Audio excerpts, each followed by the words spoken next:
Hello everyone, आज है 14 फरवरी और आज इस वीडियो में हम बात करने जा रहे हैं एनएचपीसी के बारे में। 85 रुपए का शेयर है और देखा जाए तो काफ़ी ज़्यादा उठापटक से गुजरा है ये। पिछले एक महीने में शानदार तेज़ी भी दिखाई, करेक्शंस भी इसने दिखाए, नतीजे उतने अच्छे नहीं थे, गिरावट भी दिखाई, डिविडेंड बहुत अच्छा अनाउंस करा भी है इन्होंने। बात करेंगे उन सारी चीज़ों के बारे में, साथ में ये भी डिस्कस करेंगे कि सपोर्ट कहाँ पर है और रेजिस्टेंस कहाँ पर है।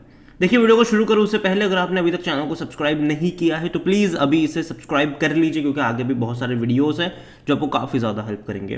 तो 84 रुपीज़ का शेयर है एनएचपीसी का और पिछले एक महीने में देखें तो अच्छी तेज़ी देखने को मिली ज़रूर थी। यहाँ पर 71 से 103 पे गया था। एक्चुअली में इंट्राडे में 112 रुपये का लेवल इसने दिखाया था। बाद में डिक्लाइन भी ये दिखाता नजर आया, 80 पे आया। अब वापस से अटेम्प्ट कर रहा है, कोशिश कर रहा है ऊपर दौड़ने की। कल अच्छी तेजी दिखाई थी, आज देखा जाए तो उतनी बड़ी रफ्तार यहां पर नहीं है, लेकिन उतनी बड़ी गिरावट भी नहीं है और काफ़ी ज़्यादा वॉलेटाइल है ये। ठीक है, काफ़ी ज़्यादा वॉलेटाइल है। अगर आप एक साल का ग्राफ देखोगे तो भाई 110% का ग्रोथ है। पहले क्या था कि धीरे धीरे धीरे धीरे भाग रहा था और जब भागना शुरू किया तो एक झटके में बहुत बड़ी तेज़ी दिखा दी और अपने ऑल टाइम हाई पे ये पहुंच गया था। और जाहिर सी बात है, जब इतने शार्प इंक्रीज आया है तो एक शार्प डिक्लाइन भी एक्सपेक्टेड रहेगा यहाँ पर, वो देखने को मिल भी रहा है। कंपनी को लेकर अगर आप देखोगे एनएचपीसी में तो डिविडेंड भी इन्होंने काफ़ी बड़ा अनाउंस करा है। 1 रुपये 40 पैसे पर शेयर का इन्होंने डिविडेंड अनाउंस करा हुआ है। और जहाँ तक बात करी जाए इस कंपनी में एनालिस्ट को लेकर, तो देखिए यहाँ पर कुछ नेगेटिव कमेंट्री भी अभी हाल फिलहाल में देखने को मिल रही है। यहाँ पर अगर हम देखेंगे तो एनालिस्ट एफ इलेरा सिक्योरिटीज इंडिया ने एनएचपीसी को डाउनग्रेड करा है। पहले बाई कॉल था, अब रिड्यूस का कॉल है और 77 रुपीज़ का टारगेट है। उतना ही नहीं, उनका ये भी कहना है कि we have revise NHPC to reduce from by due to the recent stock price appreciation, but we continue to remain positive on the stock given high dividend yield growth post commissioning of Parbati, जो भी इनका project है, सबन series जो project है वहाँ पर। और इन्होंने जो टारगेट दिया वो 77 रुपीज़ का टारगेट है। मीनवाइल एक और ब्रोकरेज है, वो है कोटक इंस्टीट्यूशन इक्विटीज़। उन्होंने भी इसको डाउनग्रेड करा है। पहले ऐड की रेटिंग थी, अब सेल की रेटिंग है। उनका कहना है कि we have highlight that the hydro project have traditionally seen in ordinary delays in commissioning due to the execution challenge and we see. तो सिंपल सी बात है, उनका ये कहना है कि जो डिले हो रहा है जो प्रोजेक्ट कमीशन करने में, उसको लेकर उन्होंने ये चीज़ कही हुई है। लेकिन देखो यार, मैं इतना नेगेटिव नहीं हूँ इस कंपनी के लिए। मुझे लगता है कि गिरावट में मौके बनेंगे, ये मेरा मानना है। और क्योंकि अगर आप एक चीज़ देखोगे यहाँ पर कंपनी की वेबसाइट पर अगर आप चलोगे तो कंपनी जो है वो पावर स्टेशन है, हाइड्रो के भी कई सारे प्रोजेक्ट हैं इनके। इसके अलावा अगर आप देखोगे तो सोलार में भी है ये। अगर आप देखोगे तो भाई साहब रिन्यूएबल एनर्जी में सोलार में भी है, विंड में भी है ये। और वो वहाँ पर अपनी कैपेसिटीज़ जो है उसको बढ़ा भी रहे हैं। यहाँ पर देखो तो NHPC limited is the largest hydro power development organization in India. सबसे बड़ा है ये यहाँ पर, with capabilities and undertaking all the activities from commissioning of hydro project. तो जो हाइड्रो प्रोजेक्ट है उसको कमीशन करने का ये काम कंपनी करती है। लेकिन दूसरी तरफ अगर हम यहाँ पर ये भी देखें कि इसके अलावा सोलार में और विंड में भी कंपनी काम कर रही है। हालांकि नंबर्स काफ़ी वीक आए थे, जिसका खामियाजा हमने देखा भी सही। एक ही दिन में शेयर 16% तक गिर भी गया था। और जहाँ तक बात करी जाए कंपनी में वॉल्यूम्स को लेकर, तो देखो बड़ी क्वांटिटी में ट्रेडिंग तो चल रही है यहाँ पर।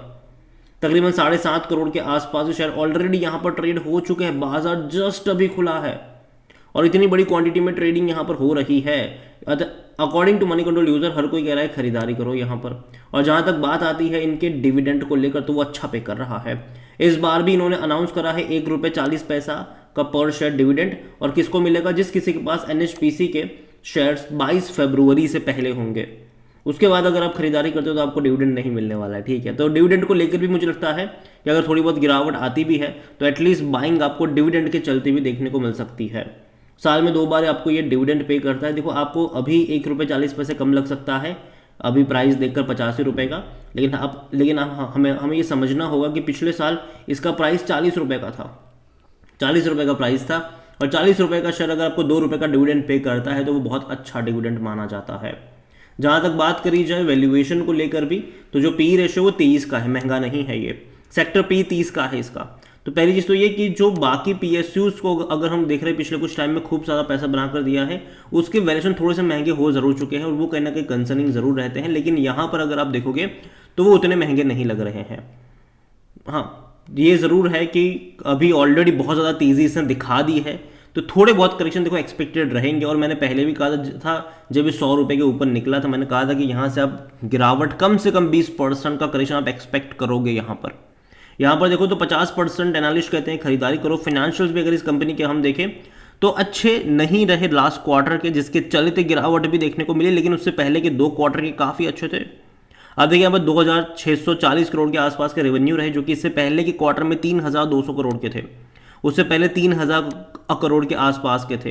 तो यहाँ पर उम्मीद करता हूँ कि वापस से मार्च में, अभी जब नेक्स्ट क्वार्टर के नंबर आए, अच्छे नंबर से दिखाने की कोशिश करें। और यहाँ पर अगर आप देखोगे तो लास्ट क्वार्टर में 490 करोड़ के आसपास का प्रॉफिट करा, जो इससे पहले 1500 करोड़ के आसपास का भी हुआ करता था, उससे पहले 1000 करोड़ का भी हुआ करता था।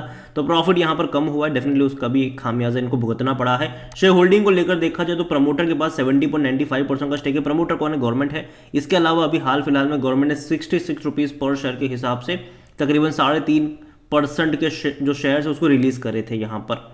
और बड़े इंस्टीट्यूशंस भी बड़ी क्वांटिटी में है यहाँ पर, चाहे वो म्यूचुअल फंड्स हो, डोमेस्टिक हो या फिर एफआईएल्स हो, काफ़ी अच्छी क्वांटिटी में उन्होंने भी पार्टिसिपेट करके रखा हुआ है। रिटेल और अदर की मिलाकर 8.26% की होल्डिंग देखने को मिल रही है, जिनमें से रिटेल इन्वेस्टर 4.45% पर है, अदर पार्टीज 3.81% का स्टॉक लेकर बैठे हुए हैं। जहाँ तक बात करी जाए एनएचपीसी को लेकर, तो देखिए पावर सेक्टर की कंपनी है, कोई दिक्कत मुझे अभी के लिए तो यहाँ पर लग नहीं रही है। लेकिन हाँ, जब इसने बहुत बड़ी तेज़ी दिखा दी तो जाहिर सी बात है भाई साहब, करेक्शन आना लाजमी था और वो देखने को मिल भी रहा है। लेकिन अगर आप अभी देखोगे तो वो ऑलरेडी ज़्यादातर जो तेज़ी थी वो रिलीज होती नज़र भी आ रही है। और जहाँ तक मैंने कहा था कि 20% का जब करेक्शन बनेगा तब अट्रैक्टिव मौके बनेंगे यहाँ पर। और अभी अगर आप देखो तो ऑलमोस्ट 15-16% तो ये गिर ही चुका है। लेकिन अगर 112 रुपये के लेवल से अगर हम काउंट करेंगे तब तो और ज़्यादा यहाँ पर गिरावट आ चुकी है। तो यहाँ पर मैं इतना ही कहूँगा कि बाय ऑन डिप्स की शुरुआत हो सकती है। और जहाँ तक मुझे लेवल अच्छा लगता है वो 75 से 80 का जो लेवल है वो एक स्ट्रॉन्ग सपोर्ट के तौर पर काम आना चाहिए यहाँ पर।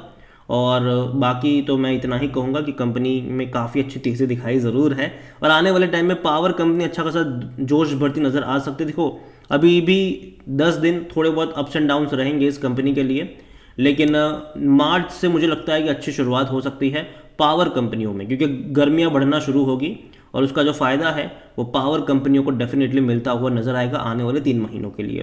तो नज़र रखिएगा इसके ऊपर। अगेन कोई बाय सेल रिकमेंडेशन नहीं है, मैं इतना ही कहूँगा कि लॉन्ग टर्म का आउटलुक मुझे अच्छा लगता है।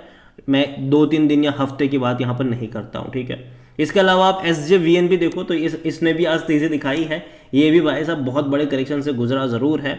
और अगर आप चाहते हैं कि मैं इसके ऊपर भी एक बात करूँ तो कमेंट में SJVN लिखिएगा, जितनी ज़्यादा कमेंट आएगी उतना ही जल्दी वीडियो आएगा। वीडियो को यहीं पे एंड करता हूँ। अब पसंद आया हो तो लाइक करो, शेयर करो, चैनल में अगर पहली बार हैं तो प्लीज़ सब्सक्राइब करें। और NHPC लिमिटेड के बारे में आप क्या सोचते हैं वो भी आप मुझे कमेंट में लिख के बता सकते हैं। Thank you.